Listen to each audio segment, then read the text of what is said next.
Halo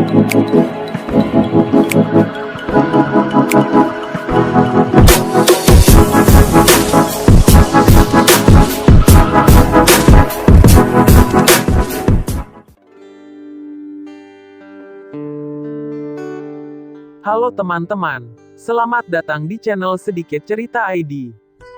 Kerajaan Wajo adalah salah satu kerajaan bercorak Islam yang terletak di Sulawesi Selatan. Kerajaan ini didirikan pada sekitar abad ke-15 dan berubah menjadi Kesultanan Islam setelah ditaklukkan Kesultanan Gowatalo pada abad ke-17. Penguasanya disebut Raja Wajo. Memasuki abad ke-18, Kerajaan Wajo mencapai puncak kejayaan ketika berhasil menggantikan kebesaran Kesultanan Bone. Ada tradisi lisan yakni Pau Pau Rikadong, dianggap sebagai kisah terbentuknya Wajo, yaitu putri dari Luwu, Witadampali yang mengidap sakit kulit kemudian diasingkan dan terdampar di Tosora. Selanjutnya dia bertemu dengan putra Arumpone Bone yang sedang berburu. Akhirnya mereka menikah dan membentuk dinasti di Wajo. Ada juga tradisi lisan lain yaitu kisah Labandra, seorang pangeran Sopeng yang merantau ke Sajoanging dan membuka tanah di Cinotabi.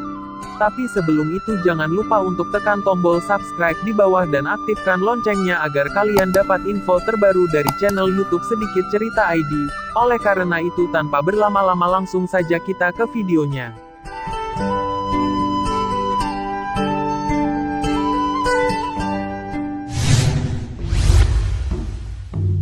Sejarah singkat Kerajaan Wajo. Sejarah berdirinya Kerajaan Wajo dikatakan masih gelap karena terdapat beberapa versi cerita. Di antara cerita tersebut ada yang menghubungkan kemunculannya dengan pendirian Kampung Wajo oleh 3 anak raja dari kampung tetangga, yaitu Cinotabi. Kepala keluarga dari mereka kemudian menjadi raja di seluruh Wajo dengan gelar Batara Wajo.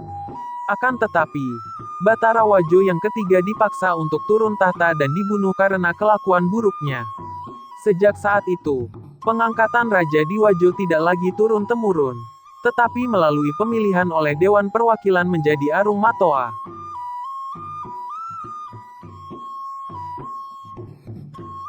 Ketika Kerajaan Wajo dipimpin oleh Latadampare, Puangri Magalatung, Arung Matoa IV yang memerintah pada tahun 1491 sampai dengan 1521,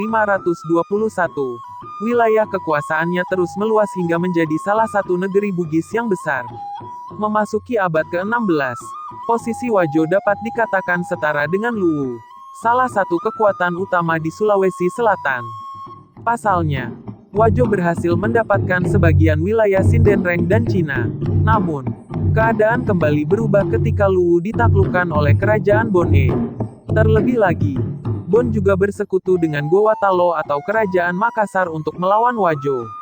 Bone dan Gowatalo berubah menjadi lawan karena perebutan hegemoni Sulawesi Selatan. Kala itu, Wajo yang telah jatuh ke tangan Gowatalo, akhirnya turut mendukung perang melawan Bone.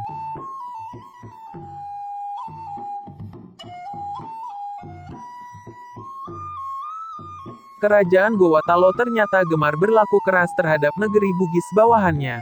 Akibatnya, Wajo dan Sopeng justru membentuk persekutuan Telumpokoe bersama Bone pada 1582 Masehi.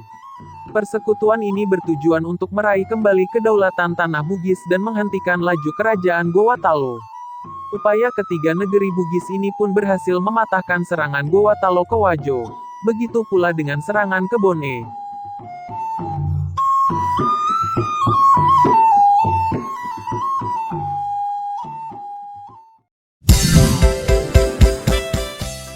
Itu tadi sedikit cerita dari sejarah Kerajaan Wajo. Semoga bisa menambah wawasan untuk kalian semua. Sampai jumpa di video selanjutnya.